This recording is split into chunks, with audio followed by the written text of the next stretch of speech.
what's going on, There used to be a whole bunch of bunny rabbits up by the Rodin Museum, which is across Hamilton Street from Whole Foods, which is in that direction, that way. And it's like there's a whole bunch of bunny rabbits just hopping around. I guess around Easter, bunny rabbits are a theme, so, But anyway, it's like who put the two rabbits in position to breed? And of course, there's the old saying, they breed like rabbits, when talking about Irish Catholics. I'm kidding. So that used to be a saying, but when I was growing up, but people will say that, like, oh my God, they breed like rabbits. So I guess rabbits somehow wind up, even in cities, in precarious places.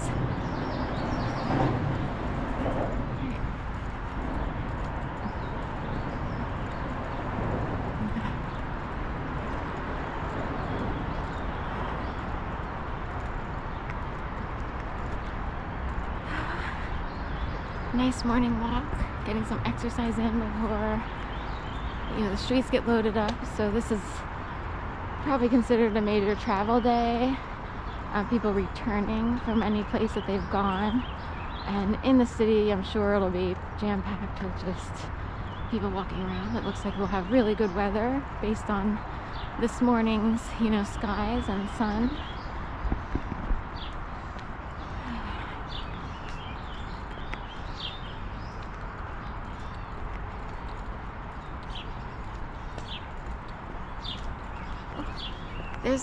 I wonder if it's the same one or another one.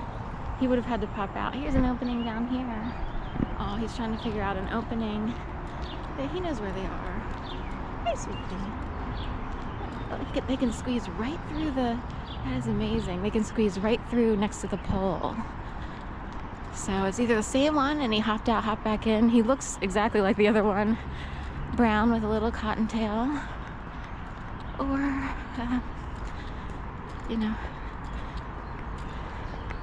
it's a different one or the same one. They're hopping around the tracks, which is interesting because there's always the train hoppers, like actual train hoppers. I think there's a movie, Train Spotters, that kind of represents a little bit of the train hopper life. So,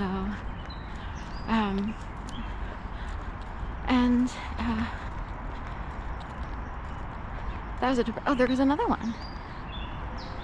So they're all over creation, but train hoppers, usually in Philadelphia, there's a whole bunch of people, and I always say, somehow I think I talked to a group once, because they were outside of a 7-Eleven after I got back from New York, I used to go there twice a week for school, and one of them said they were in North Carolina. They came from North Carolina. I think I asked them about hours of what was going on with 7-Eleven. Who knows? I was often sort of prompted to talk to people I normally wouldn't necessarily talk to because I don't know who they are. But anyway, and that guy said that he, they came across as kind of on the drink a little bit. Even though they can look interesting, when you're in a city, it's like, who are these interesting creatures with all these sort of almost military-ish backpacks all up in garb? And they just it's almost like a movie sometimes, but they did come across as sort of living the actual train hopper life, which could include a lot of substances along the way. And anyway, the one guy said he was from North Carolina. He said he got in trouble maybe in North Carolina. I couldn't tell if he was from there or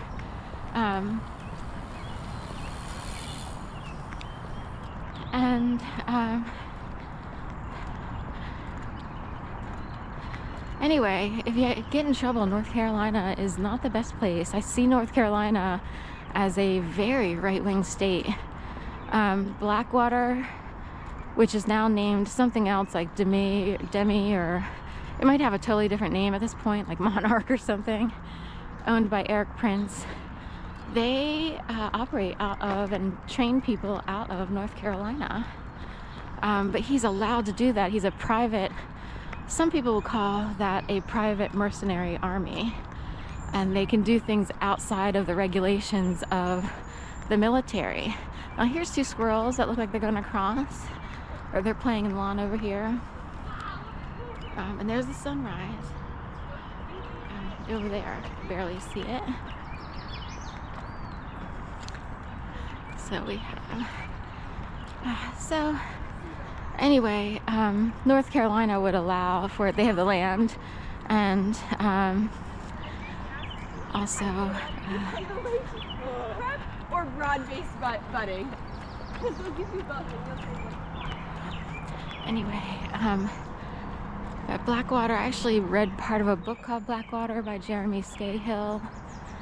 Sometimes I don't even talk about Blackwater because I'm wondering what brought in what. And you know, this is a very liberal city. So all you need is for a whole bunch of people who learned a whole bunch of tricks to descend upon the city and play games with someone who they, in their eyes, they deem too sensitive. It's very immature to do that. I would deem them extremely immature, not having a fully developed brain, or none of them having fully developed brains. And it's, you know, so we'll just leave it at that. I know I wound up in intellectual land, and I'm glad because it filled me up so that I'm not as, you know, I'm not the quote-unquote quiet, docile person that some people might have assumed based on a very limited idea of who people should be or what people are. Some of the strongest people I know, you would never expect it. And some of the weakest people I know, you would think they'd be out there conquering the world like Hercules, and they're weaker than anything I've ever seen. I've had a lot of jobs, and there are people who broke down when the pressure, so when the pressure's put on, I was surprised to see how they behaved. And it could be even something silly like an event, a special, you know, plus size. Say I worked for Weight Watchers for a while. They did have a large women's fashion show at Christiana Mall one year. This is before sort of the fat acceptance and plus size models really got out there. This is a long time ago. And I was the assistant manager of the personal cuisine Weight Watchers store. This is before food was rolled out to supermarkets. It was on the beginning stages of personal cuisine foods. And the manager came across, she was really just a bully, but she came across as the strong one, and all the small-brained people who saw the world a certain way, all they could see was she was the bomb, she was awesome, she was this. And I was like, I'm always chopped liver, so that's why I go it alone. I gave up on people being stupid. So anyway, when it came down to it at the Christiana Mall, there was something we had to do. I couldn't believe that she couldn't stand up to, she didn't show strength at all around all these other people who had real, genuine strength and real, genuine knowledge. She crumbled like a cookie under fire. Whereas I was able to interact with these folks normally.